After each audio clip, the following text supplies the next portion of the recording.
much for inviting me to take part in this 5th conference on vegetarian nutrition. I'm speaking to you from Vancouver, Canada, and I'm very grateful for the help of 3 people there. One is Dr. Eric Slivich, a physician with a focus on vegetarian and vegan nutrition. One is Marley Winkler, who translated our nutrition books into Portuguese, did a wonderful job. This is an earlier book. And a third is our host, Thaisa Navilar. Whereas decades ago, there was concern about the adequacy of plant-based diet, the current position paper of the Academy of Nutrition and Dietetics states that appropriately planned vegetarian, including vegan diets, are healthful, nutritionally adequate for all ages and for athletes. This paper goes on to state how powerful these plant-based diets are in both preventing and reversing the major chronic diseases that are our killers. I'm the lead author of this 11-page paper, co-authored with 2 other experts in the field, and you can see and download it from my website, nutrispeak.com.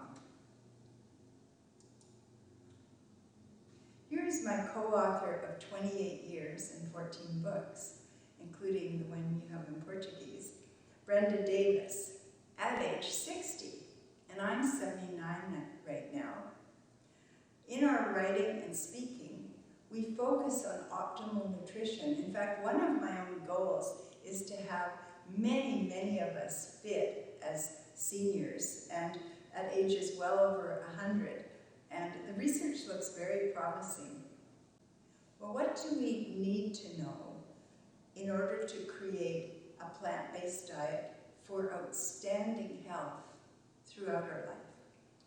The nutrients that we'll look at here in this presentation are vitamin B12, vitamin D, calcium, omega-3 fatty acids, and the combination of protein, iron, and zinc that typically come in the same foods, and iodine. We'll begin with vitamin B12, which actually comes from microorganisms. There's no other original source. This is a very complex molecule, as you can see here. It has cobalt in the center. And we humans can't make this molecule, nor can other animals, nor can plants, just microorganisms. And even when it's present in animal products, it comes from microorganisms. Same thing in supplements and fortified foods. Microorganisms are the original source. We, on plant-based diets, need the supplement or fortified food source to get our reliable vitamin B12. And also, everyone over the age of 50, regardless of diet, meat eaters, users of dairy, eggs, many cannot cleave vitamin B12 from its bound state in animal products. And so the official recommendations are that everyone over the age of 50 use supplements or fortified foods to get their vitamin B12. So how are South Americans doing with vitamin B12? Well, there's one paper from Argentina showing that 91% of Argentinian vegans consumed less than the recommended intakes of B12. This was a paper by Gilly. What about Brazilians? Well, we don't have a recent paper on that. However, the estimate is that 40% of the general population is B12 deficient, and 50% of vegans are B12 deficient. So it's really important that people get this right. Well, why is B12 so important? It's essential for, first of all, the synthesis of normal red blood cells. Red blood cells, to reproduce, get bigger and bigger and bigger and then divide. Without B12, they can't do that.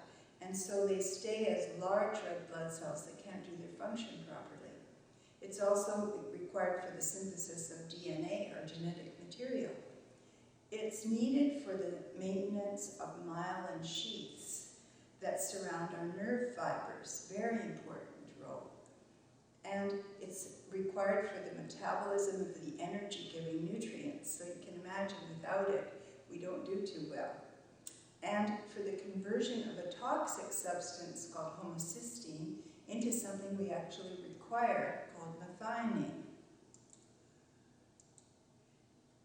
What happens if we don't have enough B12? Well, first of all, because of the large ineffective blood cells, we become weak, fatigued, irritable, and depressed. The nerve damage is very important in the long term. You begin with numbness and tingling in the fingers and toes, difficulty with balance and walking, memory loss, confusion, and even eventually psychosis. There are also gastrointestinal disturbances, and the high homocysteine can lead to increased risk of heart disease. So here we have this wonderful plant-based diet that is so health supportive, and lack of B12 undermines it. And there's premature death. Also, birth defects can occur. We can store vitamin B12 very long, for years, 2 or 3 years. And so the results don't show up very fast. Adults can recycle their B12 for 2 or 3 years. However, infants do not have these stores yet. So it's in infant formula, but breastfed babies can develop deficiency very quickly and become apathetic, irritable, very weak within weeks of birth, and even more severe brain damage and tragic outcomes. So what we have is a very, very healthy overall diet is undermined if we don't have B12. So, plant foods, can they provide any B12? There is some in the soil, but clean plant foods are not reliable sources of B12. Foods that have sometimes been mistakenly referred to as B12 sources, like organic vegetables or seaweed or fermented food or mushrooms, they can't be relied on as B12 sources. So if you have any questions about your own status, you can simply get a lab test and have your B12 assessed or your MMA, which is methylmalonic acid. And there's a physician, Dr. Eric Slevich. His website is shown here. And any family physician can do this as well. So for people over the age of 50, because aging reduces our gastric acidity and the enzymes that can cleave B12 from the protein where it's bound in animal products, you don't get B12 from animal products. So on any diet, the Institute of Medicine recommends B12 supplements or fortified foods for everyone over 50, because we really don't know who is managing that cleaving process and who isn't. How much B12 do we need? Well, the easiest thing to do, this is what a lot of people do, is to take a supplement of 500 micrograms twice a week. An example is shown here. Or you can take 1,000 micrograms twice a week. Another alternative is to take a multivitamin mineral supplement that has either anywhere from 5 to 100 micrograms per day. It's a tiny, tiny amount, like the dot at the end of a sentence. It's really small. So that will do the trick. And because of our rather unusual ways of absorbing B12, several complex mechanisms, these ranges in amounts seem rather broad, but that's how it works. Another third alternative is to take fortified foods and take these 3 times a day. It could be nutritional yeast. In Brazil, they're coming into the market some veggie meats that have B12.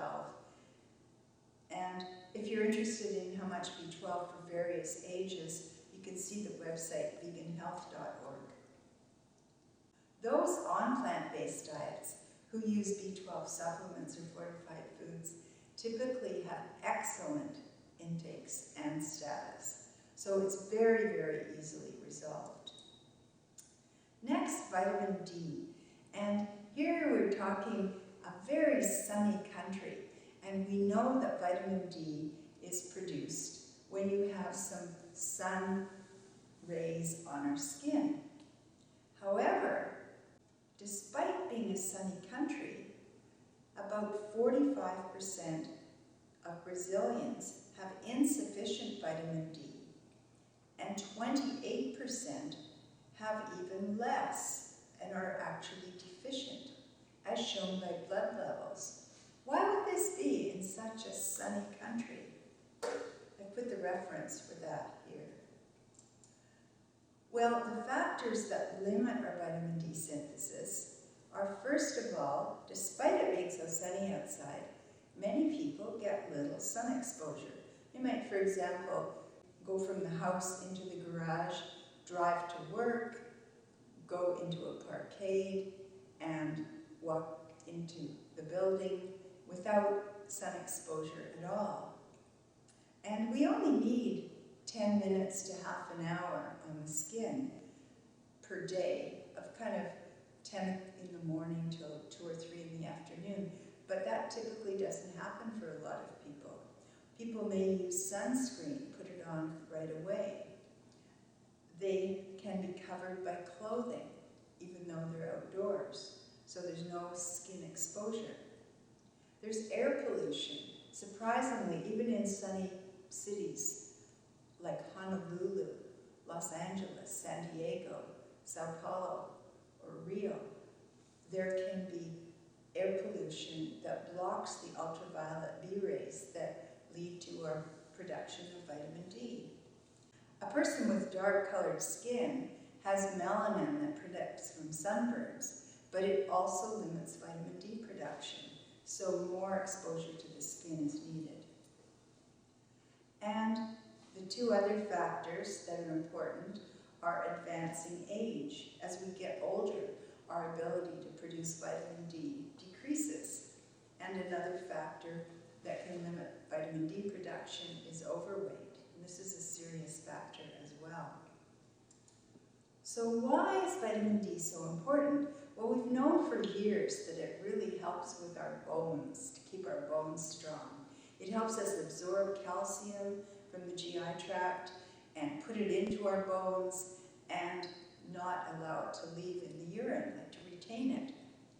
But we're finding more recently that vitamin D has a tremendous role in preventing disease. Many diseases and chronic conditions, including cancer and COVID. It's protective against these. It helps us to grow and mature cells. We need it for our immune system function, for neuromuscular system, and blood pressure regulation and insulin production. So it's really used throughout the body. And here's one of your vegan athletes on the beach, Marcel. We find that vitamin D is a bit of a mystery right now. How much do we need? The official recommendations are that we need somewhere from 400 to 800 international units, and that's based on our needs for bone health. But many experts suggest significantly more, 1,000 up to 4,000 international units or even more per day for optimal health. And so you will find a lot of opinions out there. And you can get your blood levels checked to see if you're in the optimal range for vitamin D status. And in Brazil, you can now select fortified non-dairy milks. They're just coming into the markets. Many big companies have found that people are switching more to plant milks and starting to fortify them with not only vitamin D, but also with calcium. And this can be a good way to get calcium and to get vitamin D. Although with vitamin D levels, you probably need a supplement as well. How much calcium do we need? Well, it varies through life, but it's quite significant even from the early years. We need 700 milligrams when we're little toddlers, and up to the teen years, when bones are growing quickly and we're growing at a great rate, we need 1,300 milligrams per day. Then it drops a bit through the adult years, but for seniors it rises again, and that's to help us maintain our bone mass into our old age. Now, dairy websites and ads will indicate that what you need for calcium is cow's milk, but in fact we can get calcium from a lot of different foods, and in fact from the various food groups. You can meet your calcium needs quite well without any dairy products at all. So first here we see the greens. There's bok choy, kale, Napa cabbage, this long green one, and broccoli. And these are all excellent, well-absorbed sources of calcium. Not shown here are spinach and beet greens because the calcium is blocked by oxalates, the absorption. So oxalate holds on to the calcium and doesn't let you absorb it, even though it's in the spinach and in the beet greens. Some other foods are several fruits. Oranges have calcium, and so do figs. And there is calcium-fortified orange juice available in juices. Then if we move into the seeds and nuts, we find that almonds have calcium, and of course almond milk, when it's fortified, has even more, and sesame seeds or sesame tahini. So if we start building our diet around these whole foods, instead of using extracted foods like sugars and oils and so on, we'll end up getting a lot of different minerals, including calcium. And one that's kind of fun is blackstrap molasses. When sugar is refined from sugarcane, the minerals that were in this sugarcane plant are concentrated into blackstrap molasses. And we want to get organic blackstrap molasses so we don't get pesticides, but it can be a terrific source of calcium and of iron. And finally here, this is a big favorite in Brazil, is beans. So your country's been very good at creating wonderful dishes centered on black beans, white beans, pinto beans, lots of different ones. And also calcium-set tofu is a terrific calcium source. So how do we meet our calcium needs and maintain bone health through life? How will you do it? So think yourself what foods you include to make sure you get enough calcium. And also, what regular exercises do you do to maintain bone density and strong bones? For lifelong bone health, we want to meet the recommended intakes for calcium and vitamin D, include some fortified foods, and our overall diet, including fruits and vegetables, is very healthy for bones. Then we also want some weight-bearing exercise.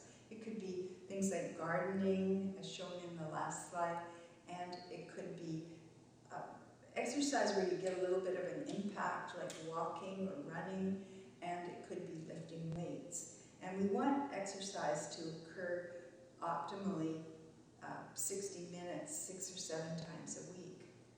Next, for protein, iron, and zinc, which often come together in the same foods. Well, surprisingly, in many developed countries, our nutritional problems tend to be overweight, too many calories, too much food. But for most developed countries, the nutrient that's low is iron, and this is in Brazil as well. So some Brazilians are low in their hemoglobin levels. A solution for this is to eat beans, and you'll get plenty of iron that way. And you'll also get plenty of protein and zinc. Some of the protein, iron, and zinc-rich foods are shown here.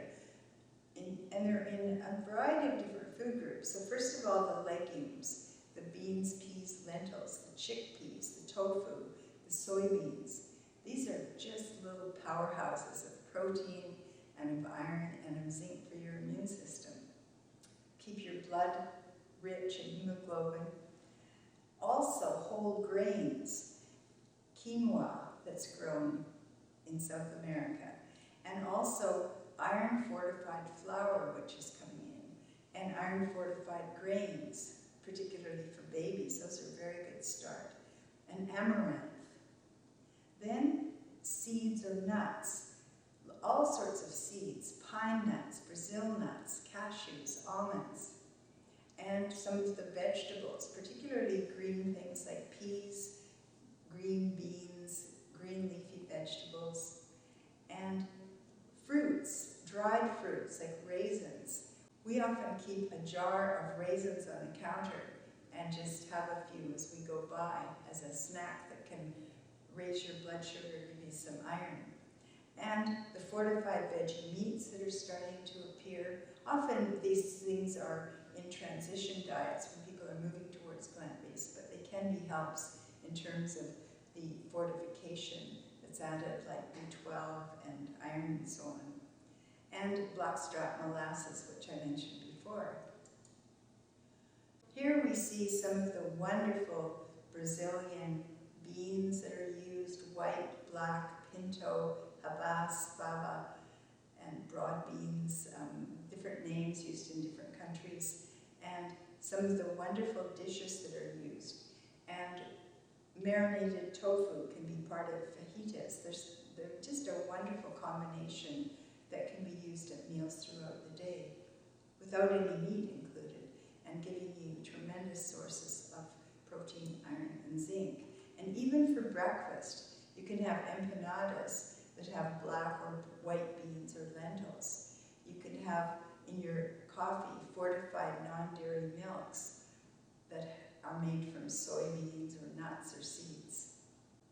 Soy, by the way, it has been one of the most controversial foods, I think because it set up a kind of threat to the meat industry, but it actually has been proven to be a superbly healthful food. And regular soy intake in children and teens can set the stage for lifetime reduced risk of breast cancer for girls and reduced risk of prostate cancer for boys.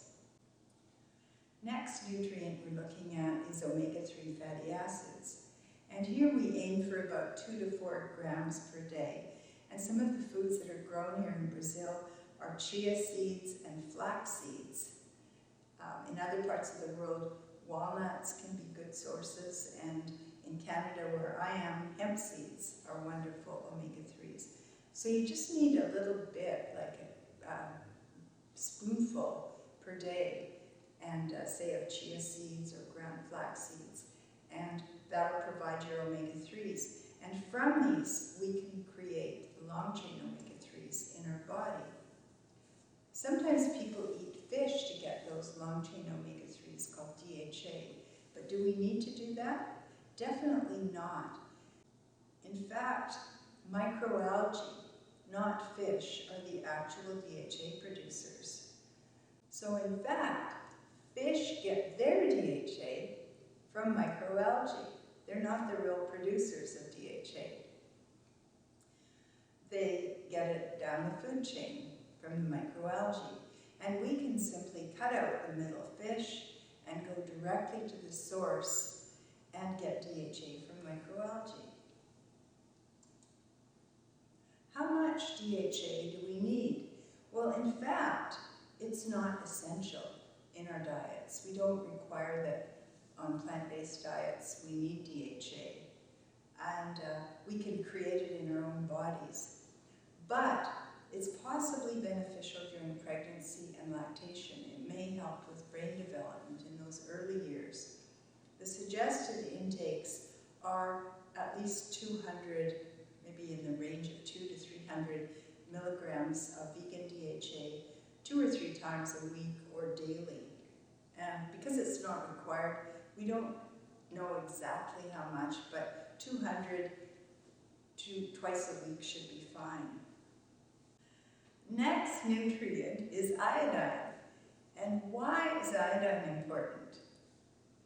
It is an essential component of thyroid hormones, which are produced in the thyroid area near the throat, base of the throat. These hormones are necessary for energy metabolism. In a deficiency, you can get hypothyroidism, very low energy, and you can get a goiter. The thyroid grows in this area. You can get fibrocystic breast disease, or during pregnancy, adequate iodine is absolutely crucial as it is critical to normal brain development of the infant. The recommended intakes are very small, 150 micrograms a day for an adult, and in pregnancy and lactation the amounts are increased about twice as much during lactation. Iodized salt has been available for more than 60 years and has pretty well eliminated iodine deficiency for most of the country. Interestingly, Brazil can have either too little iodine or too much in some cases. And we need some iodine, but not too much.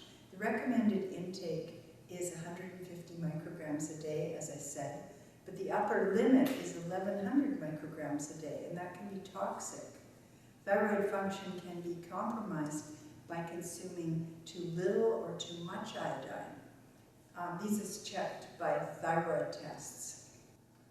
So good iodine sources to make sure you're getting enough amounts that can provide your 150 microgram are a half a teaspoon of iodized salt, that would be one way.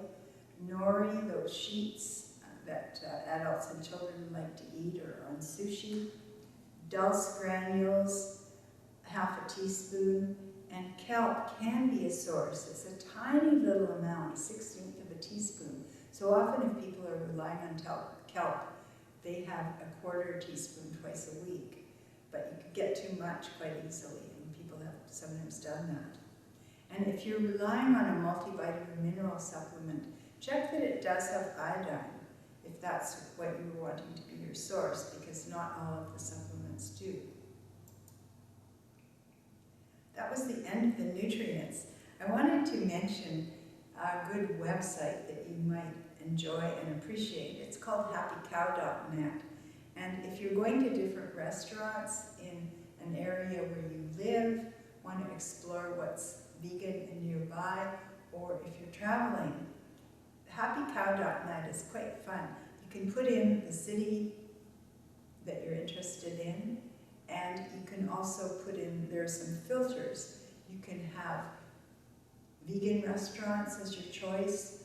You could have vegan and vegetarian restaurants, or you can have veg-friendly restaurants. Say you're going out for dinner with a group, and some people are vegan and some are non-vegetarian and want a menu choice that'll fill the bill. And you can also set a filter for how many miles away from where you are. So it's quite a good website, and there's certainly a lot of veg-friendly and vegan restaurants in Brazil. Next, food guides. I'm finding, as I watch the changes around the world, that many countries' food guides are getting more plant-friendly.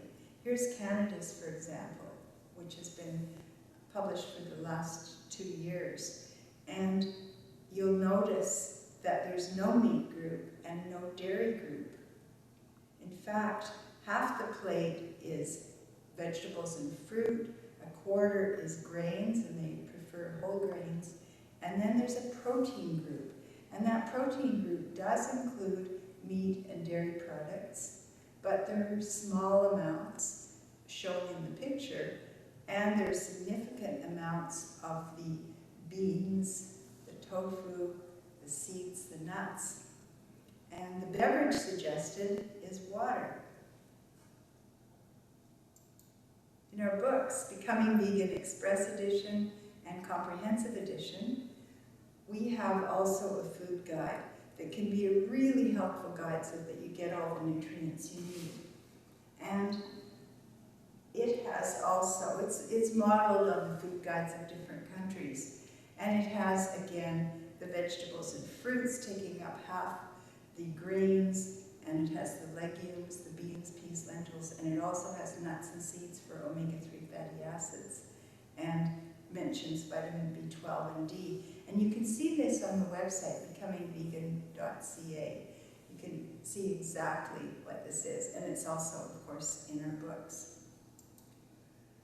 All over the world, environmentalists are encouraging the shift towards plant-based alternatives. It's a really amazing evolution.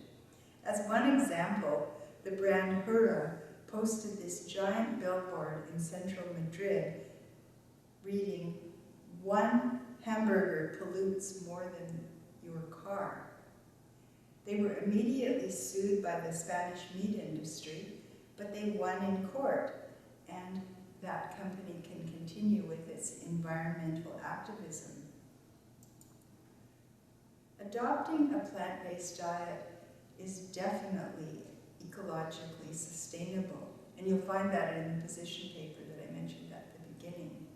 With this single step, you help to preserve the fragile life support systems on this planet. Adopting a plant-based diet is ethically justified as well. There's no diet that better reduces the pain, the suffering, and the death in animals.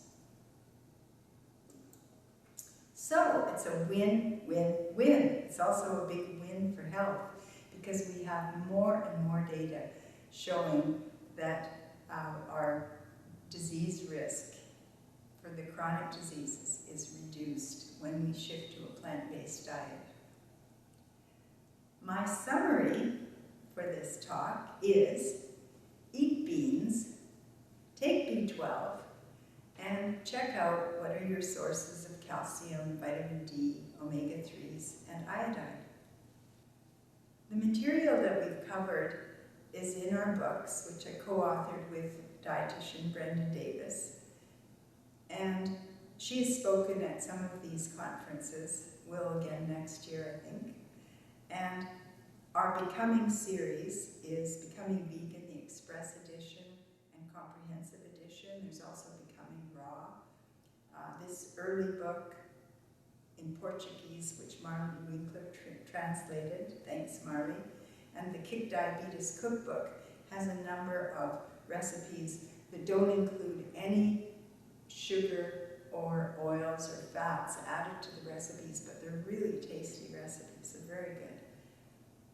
I'd like to thank all of you for what you are doing to keep yourself in good health and to make this place, this planet, kinder and more sustainable. So thank you.